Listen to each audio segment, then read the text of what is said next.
You're listening to an event from the U.S. Institute of Peace, part of the USIP podcast network.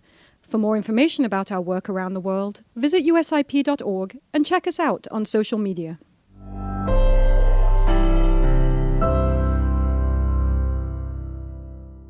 Good afternoon and welcome to the United States Institute of Peace. I want to thank you all for your patience as we're starting a little bit late, but you're in for a very interesting conversation, so thank you for joining us here today.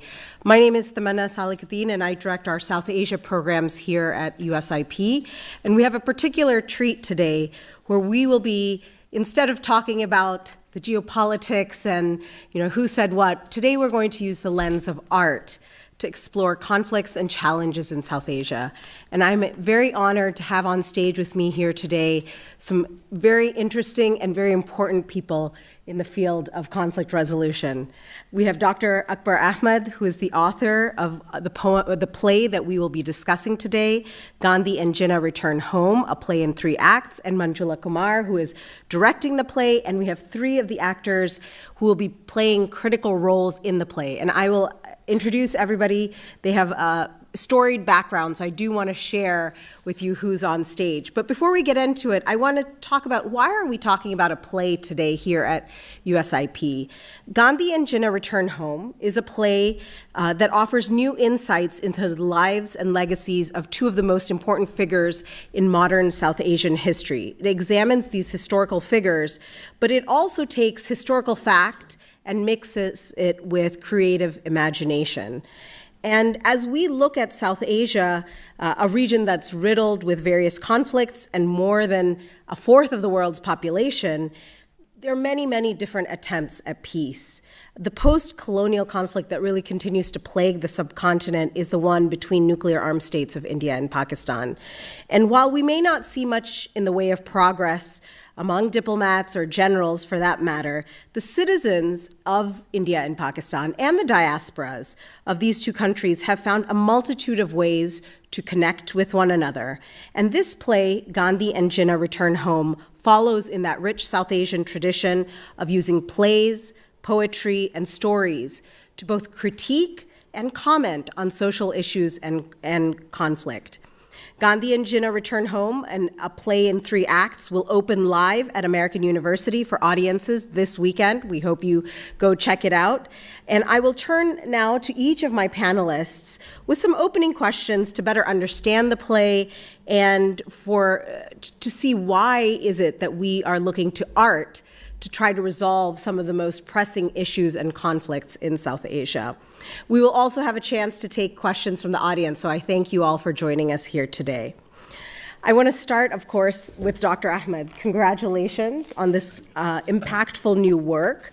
It is quite an achievement. You have written many plays.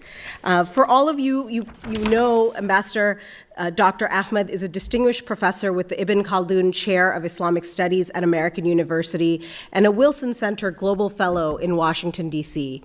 He was Pakistan's High Commissioner to the UK and Ireland, and his career has included distinguished posts in both academia and public service. He's won the Star of Pakistan Award, the inaugural Gandhi Peace Award, and along with Professor Judea Pearl, the inaugural Purpose Prize. But he has also published, I think this is your 3rd play. Yes. Third play, and 3rd time I think we're going to turn to Manjula as well. But I want to start, Dr. Ahmed. The premise of this play is that the founders of modern India and Pakistan, Mahatma Gandhi, Muhammad Ali Jinnah, these larger-than-life characters, personalities, they come back to visit India and Pakistan 75 years later, right? We use our imagination to see what it would be like if they visit now. And they find a host of problems in both countries. And they also work through their own personal issues in your play. The play is an interesting blend of historical fact and creative imagination. I want to start off, what inspired you to write this play now? And what message do you seek to convey with your commentary via the play? Thank you, Tamanna, first of all, for hosting us and organizing this and for that excellent introduction.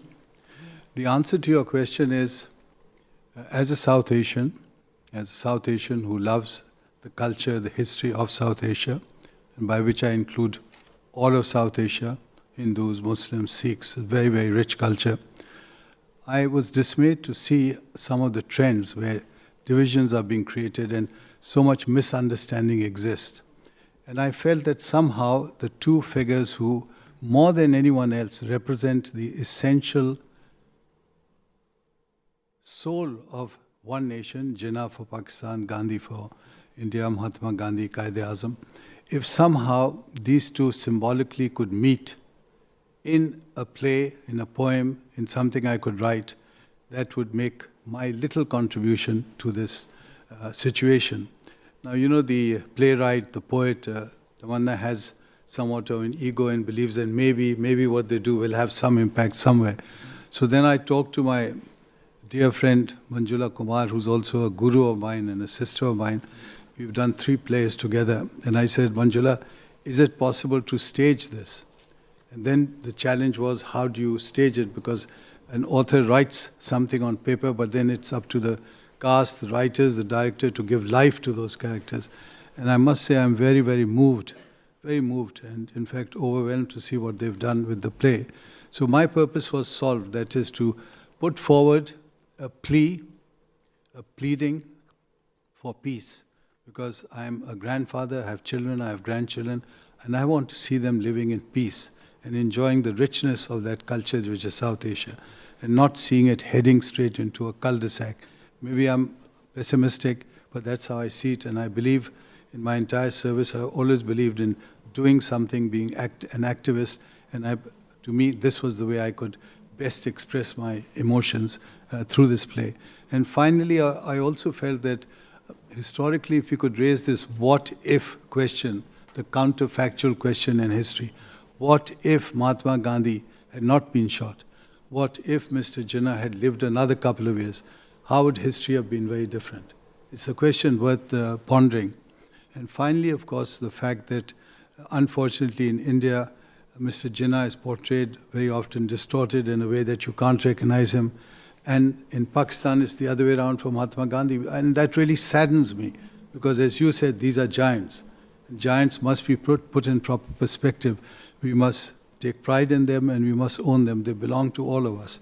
So these were some of the very ambitious aims for the project, and I can now only pass it on to Manjula because she has to carry the ball and run with it.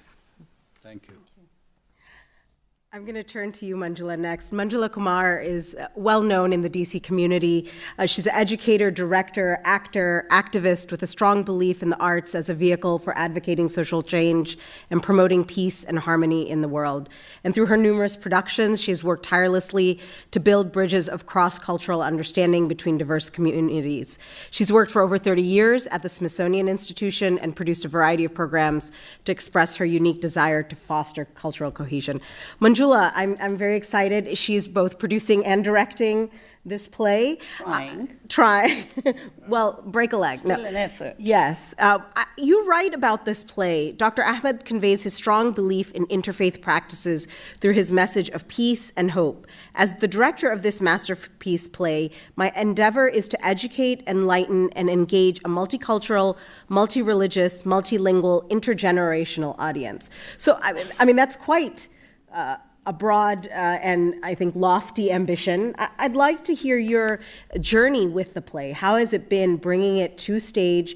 And then how do you think this will impact both communities in South Asia, but diaspora communities who may be not so clear on this history and are seeing some of these characters for the first time? Right. Thank you, Tamanna. And thank you to USIP. I can't believe I'm actually here. I've attended many programs, and as we were driving and coming in, I said, this is the ideal place to do this kind of a discussion coming off of the play. And I just want to start with what came to mind this morning, Mahatma Gandhi's quote, which is very appropriate. Here, peace is the most powerful weapon of mankind. So weapon and peace. So I'm absolutely thrilled. As far as the play, I first read the play 3 years ago. Then we had to deal with COVID and then some personal problems. But anybody who's come to rehearsals or heard about this production, we could not have timed it better to promote and spread the message of peace. What are we facing right now from morning till evening? What are we looking at? So it had to be done. The spreading of the message of peace is forever and ever. The timing of it, but also the challenges. So here we are. The moment you mentioned the title, Gandhi and Jinnah, Return Home, oh really? What's it about? So the two names. So I go around saying, oh, the two iconic men in my life, but there's a third one here also, but there's another one, Churchill, who's over here. So while we start from the historical perspective of partition, taking it, to modern day and a future. So we're talking past, present, and the future. So at times when we've mentioned about Gandhi, and so many films have been made on Gandhi, so many books have been written, plays. I've myself done a couple of plays, but the uniqueness of this play is that it starts from a historical background, and then we visit Karachi and Gujarat in India, but there's this promise of hope, which is so important. And when you talk about enlighten, educate, that's what I'm talking about. We have Akbar Ahmed's grandson here somewhere, isn't that right? Alexander, stand up. Hello.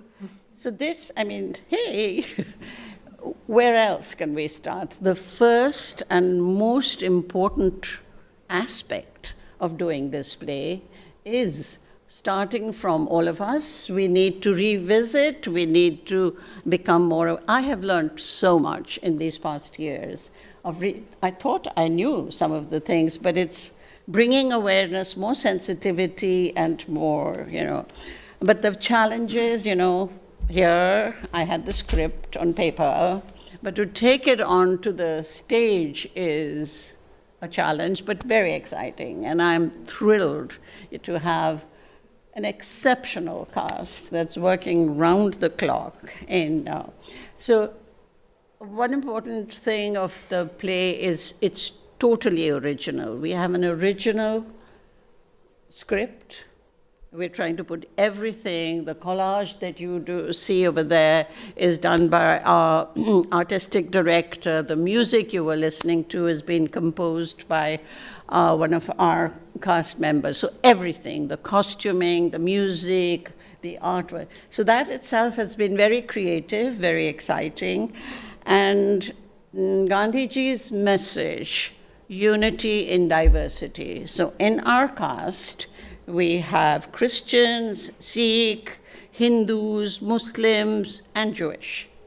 And here we are in Washington, D.C., all coming together, all chiming in, learning. We're learning so much. The person who's playing Churchill has been reading and looking up The Crown and, getting his British accent. So a lot of work, a lot of challenge.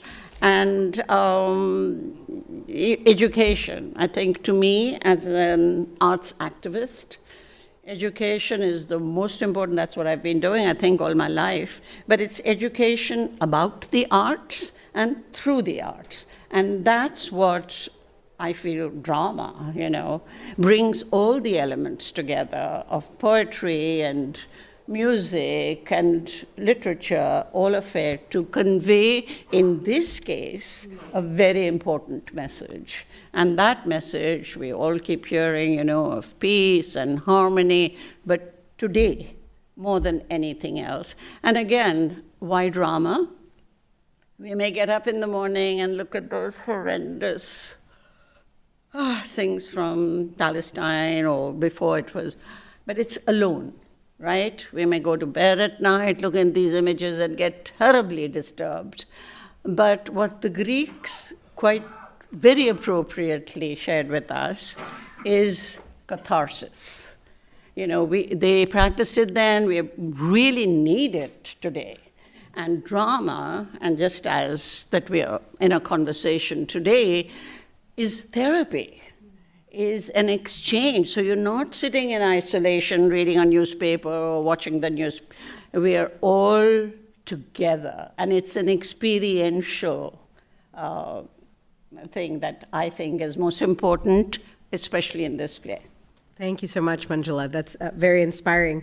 I want to turn to our artists with us, our actors. I think it's great that you have embodied these historic characters, and I want to hear from each of you. First, I'm going to turn to Shri. Shri Mirajkar is an active left-brained creative. He's a seasoned award-winning actor, writer, and director with passion for theater, filmmaking, and storytelling. By day, he's president of an IT consulting firm, but he's also launched new ventures in environmental and sustainability space. He is playing Mahatma Gandhi in Gandhi and Jinnah Return Home. And I know that is quite a challenge for a person who is known not just in South Asia, but across the world, right? And in this day and age, there's quite a bit of criticism of him. He's become more controversial even in India. I want to explore with you, how was it, embodying him on stage? What do you look forward to? What did you learn? But also how, as part of the diaspora from South Asia, how has this connected you to your personal story being part of this play? Over to you, Shri. Thank you so much, and thanks to USIP for having us over here. I think we're talking about something that is extremely important, and playing Gandhi, of course, what gave it away, but it's a very, very iconic role for me as an actor. I think this is a dream come true for any actor to play such a what can I say about Gandhiji, right? I think a lot of us revere, and we would love to live by his principles, which is extremely important at a time at today, what is going on in the world. So for me, as an actor, certainly a challenge. I ended up losing a little bit of weight and preparing for this role, I think, and that's the only way to have done it. But the play by itself and the dialogue that happens between Jinnah, between Gandhi, between Winston Churchill, three extremely important and giants in themselves, and what they did for their own countries. I think that by itself is so important, and where history teaches us so much.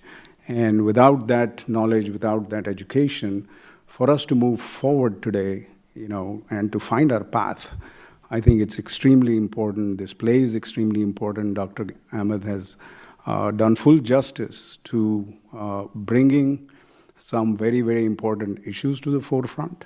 And also, obviously now for us to perform on stage under the able direction of Manjula is quite not only a challenge, but I think it's been an extremely satisfying process, and we're excited. We would hope for all of you guys to come and support us and watch us and see the play, and hopefully take away a message of peace and harmony and love. So, thanks very much, Shri. I want to turn to you, Farhan. Farhan Bhaba is president and CEO of Pescara Consulting, offering modern analytic solutions. So he's, currently pursuing AI-based driven solutions. So I think this play is a little bit of a departure from your day job, but you are also an avid polo player, and you enjoy participating in creative arts, including filmmaking and theater. He is playing Muhammad Ali Jinnah, the founder of Pakistan, in this play. Jinnah is maybe a lesser known figure to a U.S. public than maybe Mahatma Gandhi, but not, in the freedom, post-colonial reality of the subcontinent, as an important figure, especially for Pakistan's history. Can you talk a little bit about what went into building for you the character of Jinnah, and how was that experience? What did you learn from the experience? Thank you, Tamanna. And USIP for giving us this platform to talk about this. First of all, playing Jinnah means the world to me. It's a great honor for me to be interpreting such an enormously heroic figure in history. And as you know, Jinnah he had to struggle against the greatest political odds at the time in India, that is the British Empire, the then Congress Party of India, to create a nation state, to create a state that that became at the time the largest Muslim nation on earth. So the partition of India is a very, the independence and the subsequent partition into two countries is a very controversial controversial event in history. To date, it's highly debated. So for me, in order to do justice to this play, to this character in particular, I had to really embark on a journey to educate myself about what it meant to Jinnah, what India meant to Jinnah, what Muslims meant to Jinnah, and eventually what Pakistan meant to Jinnah. And being one of the most successful lawyers of his time, both in India and Britain, it just really intrigued me as to what it meant to him to migrate from his indulgence into Savile Row suits and a luxurious lifestyle to really adopting a life with a cause that really culminated into creating a new nation state. So I had to study accounts of his life to understand what was going on with him, what was going on at the time of partition, his various political positions in his life, and in particular, I could go on and on, but in particular, what he thought about political representation of minorities, for example, his post-partition speeches about how he really, stressed upon upholding the secular values. So all of that, it's really interesting. I think it has really enriched me. I think it's transformed me already. I feel like I have a more enlightened view on minorities' rights, on human rights, and especially the secular values that we keep talking about, what's going on in the world, around the world these days for decades, and how it's also becoming a challenge in the subcontinent, to be honest, to uphold those secular values. So when the opportunity came to me, so my wife was like, you have to do this, you cannot give this up, and you must perform. So so the decision came in a heartbeat. So for me, it really, to be playing Jinnah is critical in my life right now. I think it's, for me, it is like playing a very tiny, or being a very tiny part of the history that I think continues to shape the future South Asia region. Thank you very much. Thanks. I'd like to turn to Soumya Kini. Dr. Soumya Kini is a public health researcher with a focus on health equity and how it impacts public health and research outcomes, especially among underserved communities. She's equally passionate about all aspects of music, from its creation to performance to production, and she's a budding pianist, singer, and most recently has become interested in composing, recording, and mixing. Her introduction to creative arts came from her grandmother, a vocalist and musician herself, and has been immersed in Indian classical music, theater, dance, and literature. And Soumya, you play the Indian activist, it's an imaginary character, Meena Kumari in Gandhi and Jinnah Return Home. And I think you have a very interesting, you're not a historical character. You actually, I think, represent us. You are a modern, critical observer of what's going on. And I think it's great. You're almost, you're the outside observer, you're the conscious of the play. So I'd love to hear, as we're exploring all of these different problems, the play touches on so many issues in modern day India and Pakistan, whether it's gender, religious minorities, casteism, pluralism, so many different things. How did you deal with all of these? And you yourself are part of the diaspora, coming from South India. How was it that this experience changed and affected you? Oh, that's a great question, and thank you, Tamanna, for asking that. And I'm going to say one thing. I have Gandhi on one side and Jinnah on the other, promoting peace at the U.S. Peace Institute. How, it can't get any better than that. So thank you all for coming and showing an interest in the work that we are putting. We've really been working hard. It's the final week, and would love to see some of you at the play, and hopefully you'll enjoy and also take home with you the message of peace that this play is trying to promote. So to answer your question, I think, yes, I play a more current woman, the woman of today. My name is Meena Kumari, and I did ask Dr. Ahmed, why Meena Kumari? What was the reason for that name? And he said, she was a very iconic film actress from the 70s, and apparently that's his favorite film actress. And so he decided to name this character Meena Kumari. But there is a surprise element about that name as well that's explored in the play. So would love to have you find that out. And so what does it mean for me to be playing Meena Kumari, the woman of today? I play a journalist from New Delhi. She's very strong, outspoken, and a very vocal, fact-driven woman. And I think, as Tamanna mentioned, my grandmother was a big inspiration for me, who, in the 30s and 40s, was the first woman in our family to get a high school education, which was really important at that time. And she pursued a career in music. She taught music to provide for her family, didn't let any of these other societal norms kind of question her passion and her interests.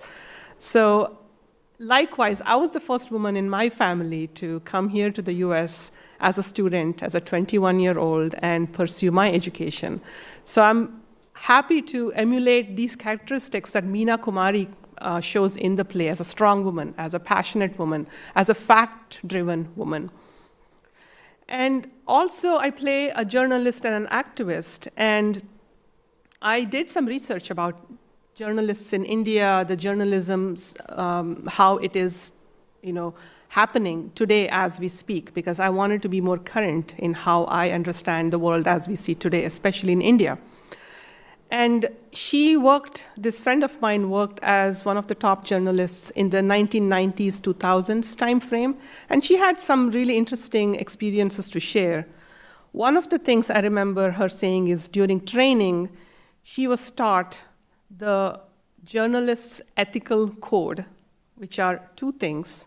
One is being unbiased, and second is being non-affiliated, which is not having any political or religious aspects to your own being, which might bias or which might convolute your fact reporting abilities. So I feel really honored to actually exemplify these specific two qualities as a journalist in this play, which represents the journalist's ethical code, which I feel is in question in India currently. We are in a very interesting situation, and what this play explores is it starts with the partition time frame where political and religious aspects were key, and the play also explores the current contemporary situation where I feel that the same two aspects, political and religious aspects, are at play as well. So this play really beautifully brings those two aspects together, and that's what makes me excited about this play and being able to play Meena Kumari. Thank you so much, Soumya. Can I make a comment here? Yes, please, Dr. Ahmed. I wanted to make a brief comment. Dr. Soumya has very beautifully encapsulated her role. In fact, that is one of my most favorite roles, because I've created it with a lot of nuance, a lot of colors within the role. So we know Jinnah, we know Gandhi, there's not much scope that I can do. Everyone knows who they are and everyone knows where they stand. But it is Meena Kumari who is amorphous, because she's representing the conscience of South Asia. And you see the dilemmas. She's courageous, but she's under a lot of pressure. Will she give in? Will she make a stand? How much of a stand must she make?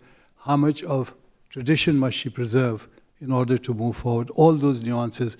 because we have, Tamanna, a very strong emphasis in attempting to correct the imbalance in South Asian history as far as gender is concerned. You'll notice from our history that it's often seen as the history of Jinnah and Gandhi, and that's it. So in our play, you'll see a very strong role for the women in the play. I mean, obviously, we can't give them as much place as we can to the men, but we have a very strong role for Kasturba, Gandhi's wife, and Fatima Jinnah. They have very strong roles, and they make their presence very much felt. But the purpose eventually is not only to entertain art for art's sake, but also to educate. Because as Manjula said, very few people know about these characters, even of our generation. And there's a new generation growing up, the diaspora, who really know very, very little. So the more we talk, and I have wonderful American students at American University, and they know very little about South Asia. South Asia is sort of blank. So, it's further east, China-US rivalry, or Ukraine, or now the Middle East, but South Asia gets dropped in a hole. So it's important to understand, as I said, the complexity, the history, the culture of that part of the world. And that comes through this particular play, because at the end of the play, we'll have these two gigantic characters, and both are giants in their own way, titans. Both of them, the arc begins right in the beginning where they are in conflict from their history, where history fades away, 47, 48, when they leave us on this planet. But by the end of the play, they come together. They come together in a very warm and emotional manner. And Manjula, being the great director, she's moved that scene to such a point that there'll be many tears in the audience, because they'll see something very symbolic there. I hope I'm not giving away your end. No, you're good. Can I just add quickly one point to the gender perspective?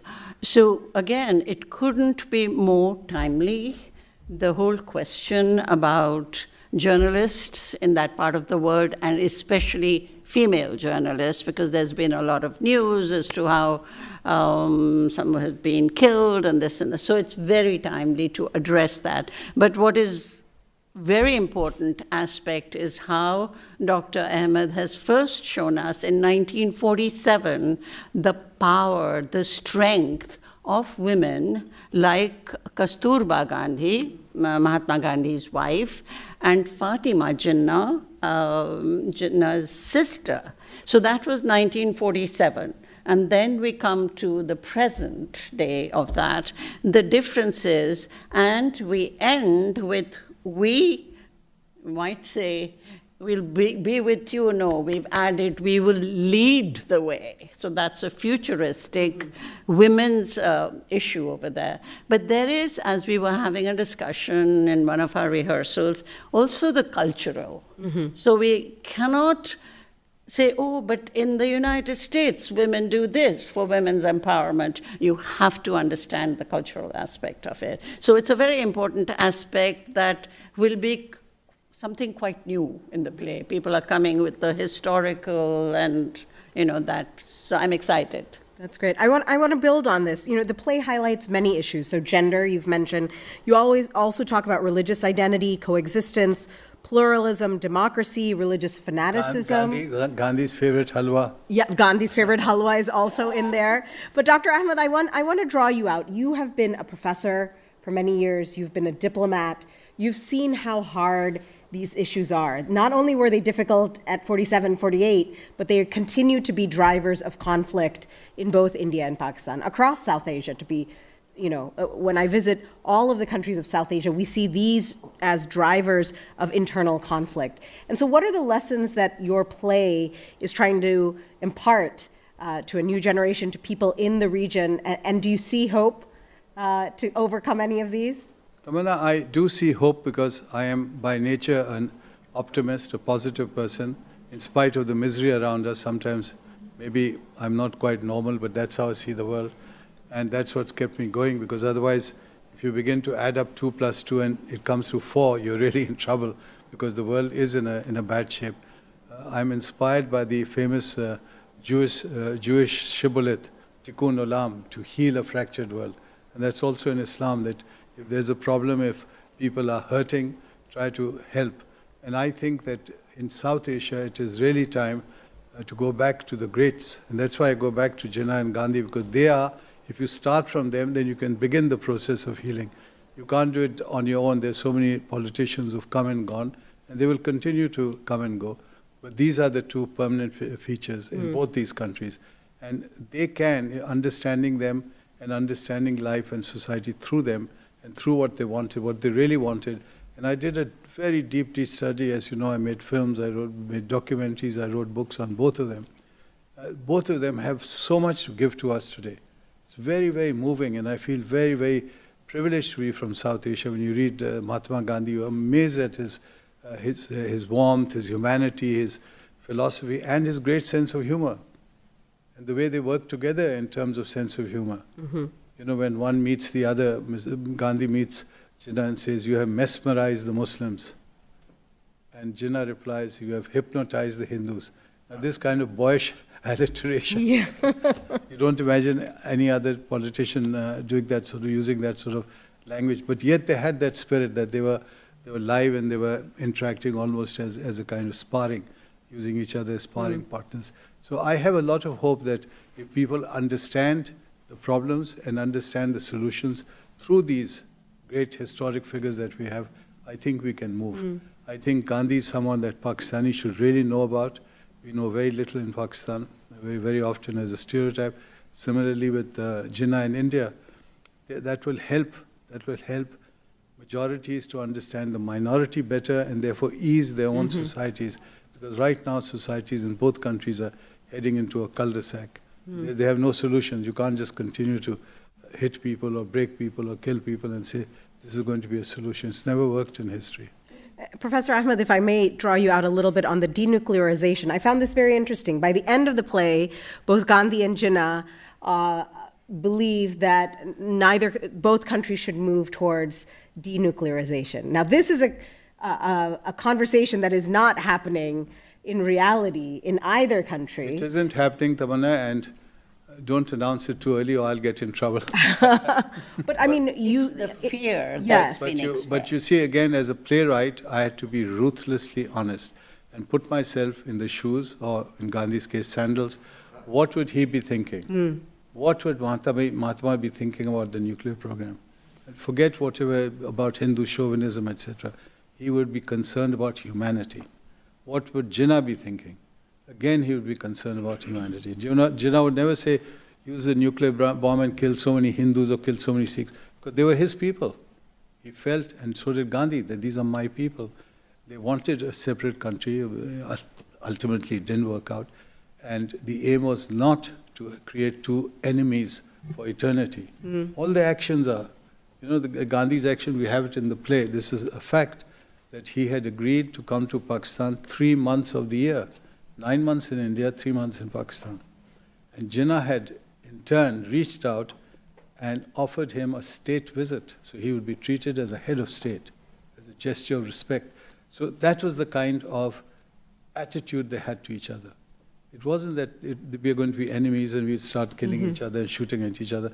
As far as nuclear is concerned, I am convinced the humanism of these two, the humanity of these two would have demanded that for South Asia, keep it clean, because at some stage, some lunatic in the future may press a button and kill millions of people who may be Hindu or Muslim or Sikh, but they will be our people. And when you kill our people, we all lose something. It's exceptional. I want to turn actually to talk to both Shri and Farhan for a second. A lot of the play focuses on religious intolerance. And with 1/4 of human population lives in South Asia, they are often hostage to the hatred from the time of independence, right? The play really gets into it that, once Hindus and Muslims and Sikhs were neighbors, sometimes they quarreled, sometimes they shared their lives. Today, it seems they can't even talk to each other without accusations and abuse. I found that a very powerful line in the play. And both of you, Gandhi in India follows the story of minority persecution, and Jinnah in Pakistan goes and sees minority persecution. And so I want to ask each of you, how did you tackle that? It is a very touchy topic in today's day and age, but also what is the message, obviously, that you wanted to portray? So why don't we start with you, Shri? Yeah, I think it is kind of sad where we are in terms of religious intolerance, using violence to either assert your own message, your own narrative, or the historical scars, I think, that each side bears sometimes, inflicting more violence on each other will never heal those scars. And I think it is time for both countries to look at it with, a completely new way of how two neighbors can coexist. And going back to what Dr. Ahmed had also put about neutralization completely and getting rid of the nuclear weapons and things like that. I think it's an idealist view, but I think it is something that both countries can and must work towards, to at least have some semblance of peace in that area, because at the end of the day, it's the people who end up suffering. It's the people who, and again, every time that I've met with any of my Pakistani friends, any of my other friends, it's like, hey, we have the same language, we wear the same clothes, we look the same, everything's the same. It's one bloody line that got drawn between these two countries and made these two countries, India and Pakistan. And so I think it is time to look at it differently, to say, is there an alternative? And I think that is what this play presents. I think that's what Dr. Ahmed has brought forth as a solution, to say, yes, there are differences, Hindus, Muslims, but you don't have to always be fighting. You don't have to always be going back in the past. It's time to bury the hatchet in some ways, find a solution that unites the people of both India and Pakistan, unites both Hindus and Muslims, for that matter. And Gandhi, for that one, he had that one message, which was humanity, which was working for the minorities, including the untouchables, Harijans, in terms of all the Muslims, Christians, any of the minorities. But I think he would be very, very sad to see what is going on in the world today, where we are. And hopefully his message resonates with a few who can change the world. So change starts with one. And he was one who started that. Hopefully the momentum can keep going. Thank you, Shri. I appreciate that. Farhan? Yeah, no, I would totally mirror what Shri has said, for sure. And I also want to mention that I'm not a professional actor. I have a lot of other things going on in life, especially, paying the bills and stuff. So for me, this really is, I really do this out of morality. And that relates to your question, because it's this is the time to really start thinking about where the two countries are today versus what the vision or the visions of both Jinnah and Gandhi were at the time. And if I talk a bit more about the Pakistani side, I think to me it's vividly clear as to what the vision, as to what Jinnah's vision was when he created Pakistan, because all we have is the speeches that he delivered after the partition, right? And it was very clear that he wanted a modern secular state. He minced no words in stating that in his speeches, and very clearly he mentioned how he wanted, how he told his people that you are free to go to your temples, to your mosques, to your churches, and practice your faith. So, unfortunately, I don't see a lot of tolerance being upheld today. More so in the subcontinent. We have India versus Pakistan issues, but we also have internal issues. I think all of those need to be addressed, and I don't find any better way than this to really highlight these issues and make sure that that we all start debating them, start thinking about them, and start actually working towards finding solutions and not living in the past, and start looking at the future. Yeah, very well said. I think in the play you say, Jinnah says, creation of Pakistan for him is a hollow success. Pakistanis revere me, but they don't really understand my message of creating a modern Muslim society, human rights, women's rights, respect for constitutions. So, I mean, that the lines you've written are very poignant. You don't let anyone go, and I think the criticism is across the board for what we see in sort of modern South Asia. The criticism of me will also be yes, much focused. but I think for peace you need to be brave. Yes. We got Gandhi and Jinnah with us. Yes. Manjula leading us, so inshallah we'll face them. Before we open it up to questions from the audience, I want to turn to you. You know, how do you see, this is, play, and I've seen in India and Pakistan great plays, especially in times of oppression where they are critiquing the powers that be, whether it's during Zia ul-Haq's regime, whether it was in other regimes in India in the 80s, their plays and poetry, and song have been used to criticize. How do you see art, plays, and similar forms of expression can be used to push peace forward? Right now, we have sort of a logjam. People in power are not necessarily moving forward. But can citizenry, through art, be activated? That's what I deal with all the time, think about in creating. The arts are creative. And so when there are strong messages to convey, and it's not a history lesson, it's not a book on politics, it's not. So the arts inform. Now, when we're dealing with such an intense, complex, controversial issue that the play is about, there has to be relief. And that's what I've tried to do through collage. The screen for our play is almost another actor. So a lot of people during our rehearsal said, you have to help people understand what's going on. You have to, but you can't, overfeed as well. So that becomes the creative process, from how you select, how you put, the actors have to be so precise. And that's been a very conscious style for my display. We have Nazm by Faiz Ahmed Faiz right in the middle. And he is talking about that dawn that we hoped for, that dawn that we died for. Where is it? One day. So that takes the audience at another level of understanding, of feeling, right in the middle of, and we've got very intense dialogue.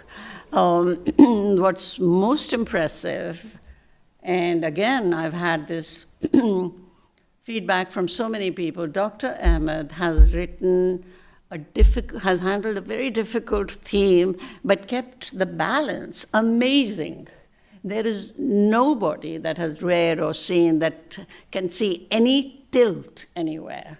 And so not just the Hindus, Muslims, Pakistan, but constantly, the Sikhs and the Christians and the Jews, there's a dialogue about the nuns are being, and yet it's poignant. It's not hitting out. It's not abrasive. In fact, I keep thinking, there's no bad language in the play. There is no violence. We talk about violence, but there is no violence on the stage. So I think bringing so many aspects of poetry, and we have live music, and we have artwork over there, makes it more palatable, I think, and it reaches a very diverse audience. We don't know who's coming, at what level of information they are. So we've got to give a lot, but not overfeed, and yet you want to engage a very mixed audience. So here's our effort, and I'm sure we'll do it. Yeah, thank you. I do want to open it up to our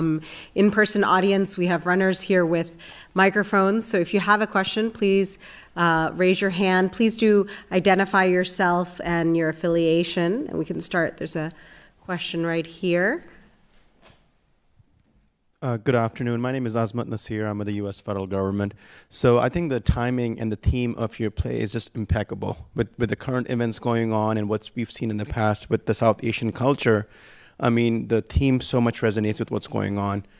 Although, we're looking at the vision that Dr. Ahmed has put into it with the amazing skill set from Manjula Kumar, I mean, this could be a very big potential for silver screen. I mean, people could benefit out of the theme, not only at the Washington, D.C. level, but across the subcontinent, but across the world too.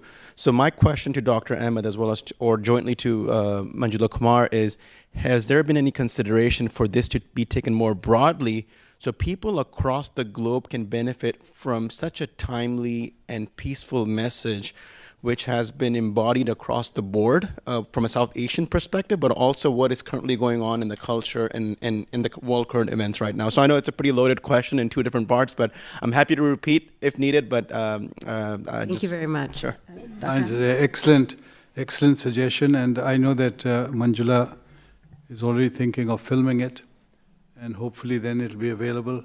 But ideally, I agree with you if somehow, and this is my dream, maybe I can't do it, but people will have to do it. Manjula have to once again show the lead. If it can be taken to Pakistan, taken to India, taken to Southeast Asia, so people see this, engage with. We don't expect to convert everyone. We don't expect everyone to say whatever you said is right, but we expect people to see the sincerity of the play. There's an integrity there, that there's a plea, that all of us are making that plea, the plea for peace. And we are saying that we will not expect you to agree with us, we will expect you to dialogue, to debate, to discuss, and hopefully leave the theatre with something a bit more positive, a bit more hopeful, and maybe move this needle a little bit. And that will be sufficient for. So Manjula, please think of taking it out there. Of course, finance is always a problem. So I think we have like 6 performances here in the Washington, D.C. area. And again, as I said, we don't know, we cannot predict the audience that we will have, but I'm hoping, or I will say, predicting that it'll be a very mixed audience. So we're going to reach out to some people who have no idea of the historical, the geopolitical background, and will see it with an open mind. So what do they take away? What are we trying to see from where we were, where we are, and where we are going? But I'd be happy, I'd be pleased if some people who already come with a baggage or who have their own set ideas about, no, this happened, no, this doesn't happen, this is not right, and this is not that. So they rethink. You know, one of the beautiful dialogue, is saying we want people to look at it with fresh eyes. I want to open minds and stir, conversation, debate. I don't think this is really controversial, but if it is, be it. Let it start. And that to me would be, and we are hoping, this is my 3rd play with Dr. Ahmed. We did Dara Shiko Now Noor was based on the whole question of terrorists and how, and we've shown that film in universities. This will have a much greater appeal. You can't just take a play or say, come watch it. It has to have an interest. It has to have an appeal to people. But I can say that already there is an interest to bring it across the Wagah border. So, and universities here, they definitely need it, and organizations. So I think there's a future beyond the 6 performances that we have through November. So the only very quick thing that I would add is that I see no hair on my head for a very long time. Please, I think we have a question right here. Hi, my name is Contessa Bourbon. Thank you for this very interesting forum. I'd like to ask, how would you describe the dialogues and the acting of the actors that should entice or engage the audience? What are the challenges in directing such diverse actors?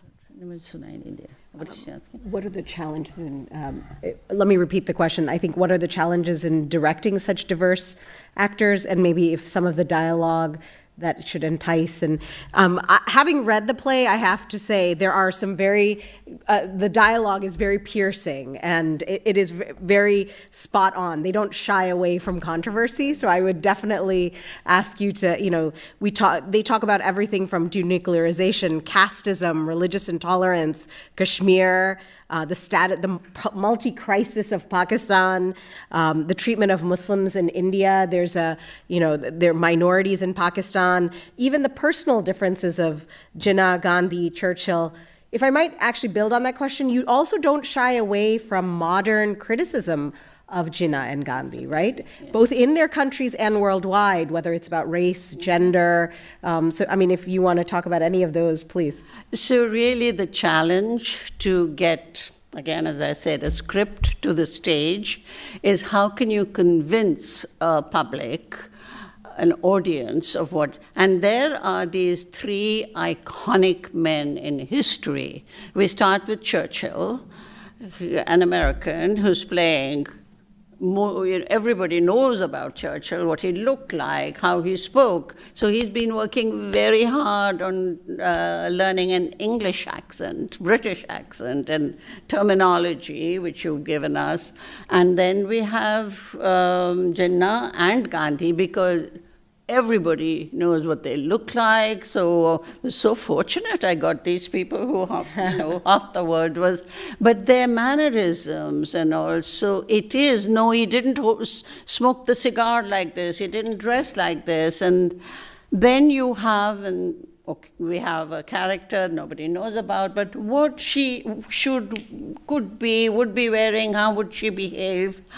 So then you have I call it my kit, the drama kit, but not every actor picks up all those enunciation, pronunciation, projection.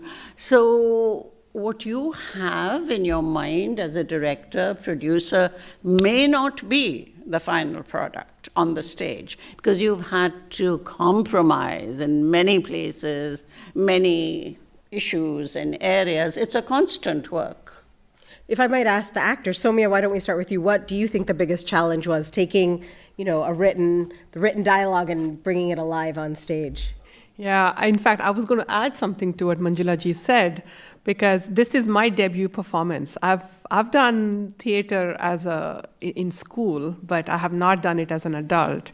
And the story how this came to be is also really interesting. Manjula ji and I were just met up for lunch, and we had some really heated conversations about my background and where she came from and all of that.